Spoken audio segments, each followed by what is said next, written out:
If you've been feeling unmotivated, easily distracted, numb, or stuck in cycles you can't explain, I want you to hear this clearly: you're not addicted to porn. You're addicted to the dopamine loop it creates.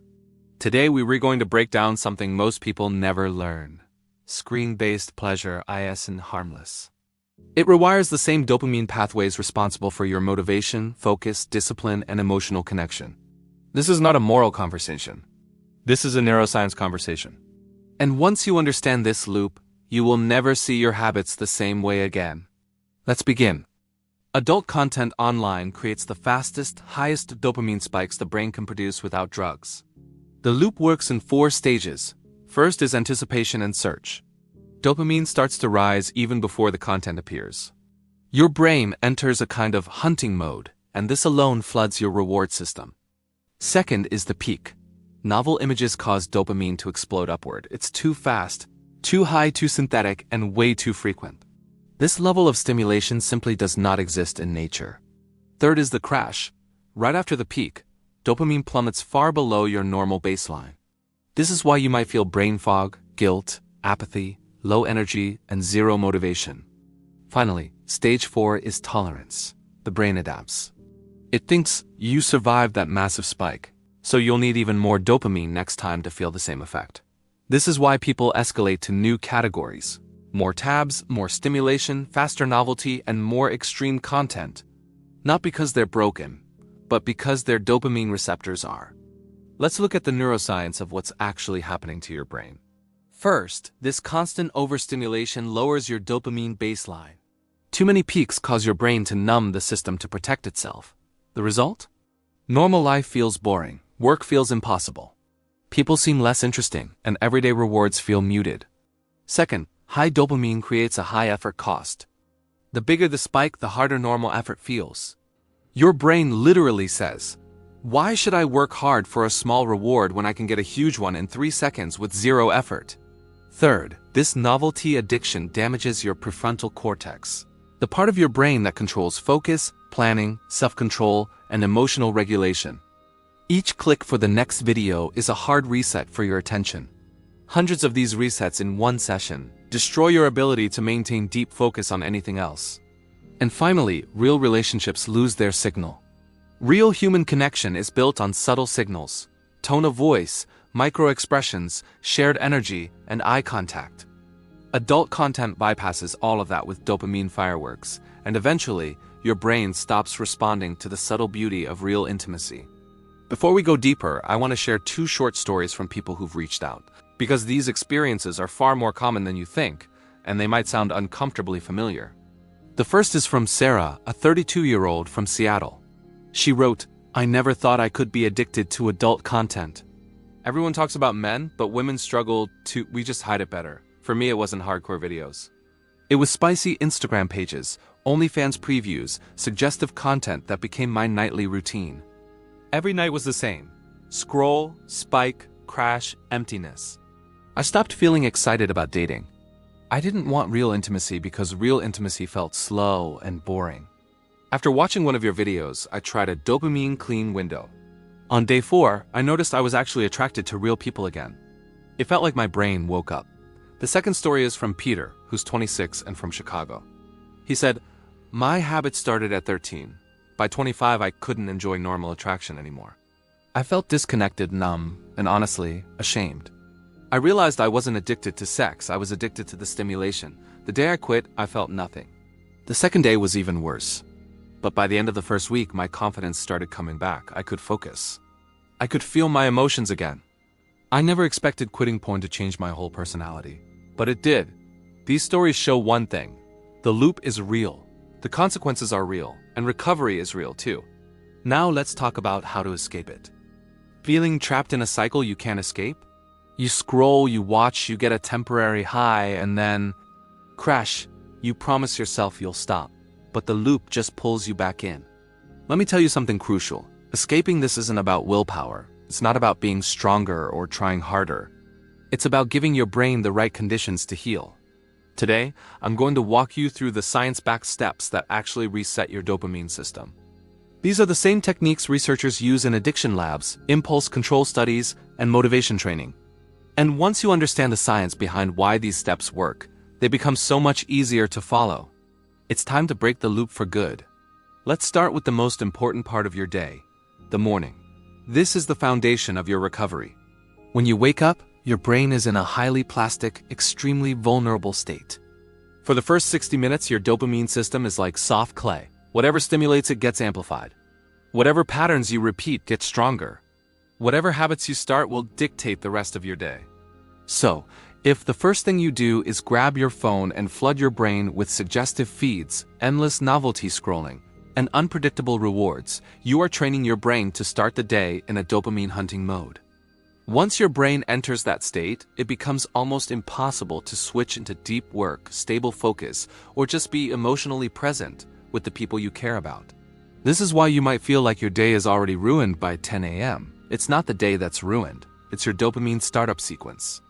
A clean morning rebuilds your dopamine sensitivity faster than anything else. I'm serious. For the first hour of your day, no adult content, no suggestive feeds, no scrolling, no just checking your notifications. Give your brain 1 hour of clarity. I promise you, you will feel a noticeable difference in a single week. Next up, let's create a healing window. I call this the 2-hour dopamine cleanse. Think of it as a daily detox period for your brain's reward system. Every single day, set aside a 2-hour block with zero stimulation. No novelty, no dopamine hunting, no quick hits of reward. You might be wondering, why does this work? It's simple. Your dopamine levels rebalance during periods of boredom. When you stop giving your brain these constant artificial highs, your baseline level of dopamine begins to rise naturally. And as your baseline rises, your motivation returns, your patience increases, and your ability to regulate your emotions gets stronger.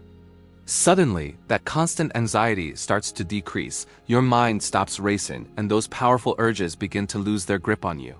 Most people think boredom is the enemy, something to be avoided at all costs.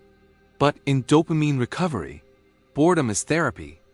It's your brain finally getting a chance to exhale. Okay, this next one is a game changer. It's about replacing the loop, not fighting it. Here's a critical truth. The urge itself is not the problem. Your response to the urge is the problem. Your brain has learned a very simple loop. You feel bored or stressed. You scroll or watch something stimulating, you get a spike of dopamine, and then you crash, which just makes you want to do it again. You don't break these loops by resisting them with brute force. That's exhausting and usually fails. You break them by redirecting them.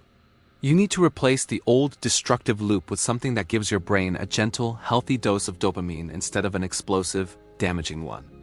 So instead of boredom leading to scrolling, try this. Boredom leads to movement. Go for a walk, do some push-ups.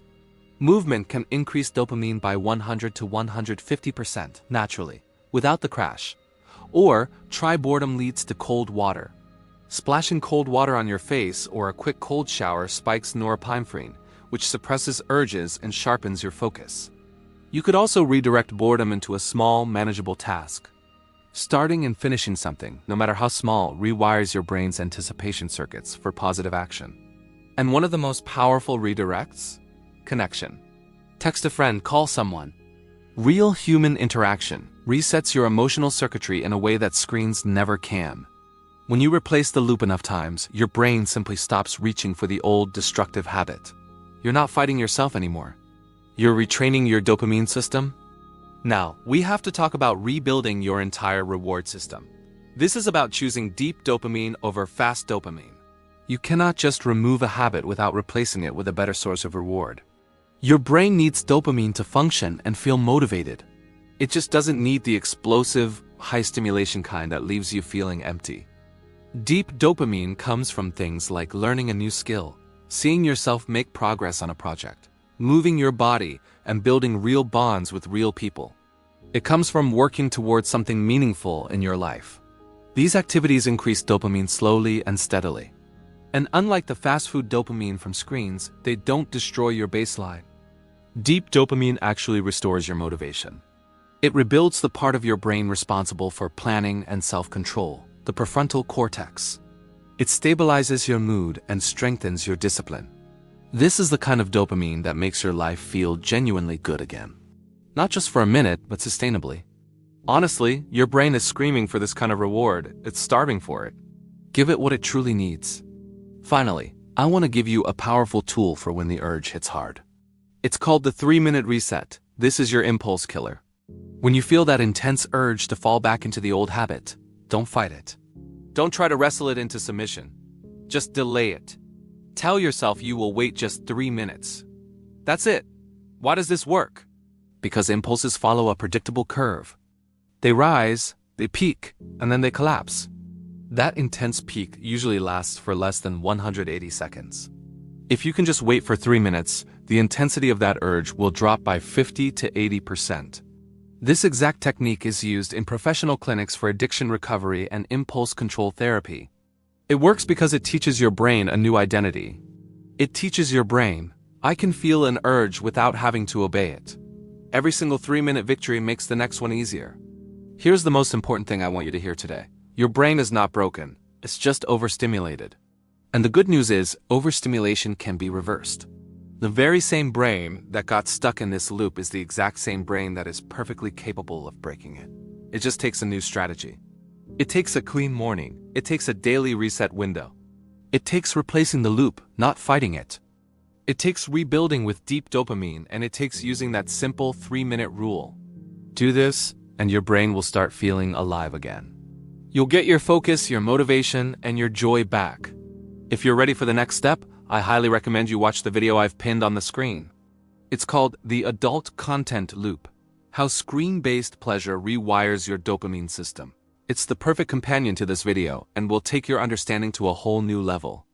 Thanks for watching, and let's start healing.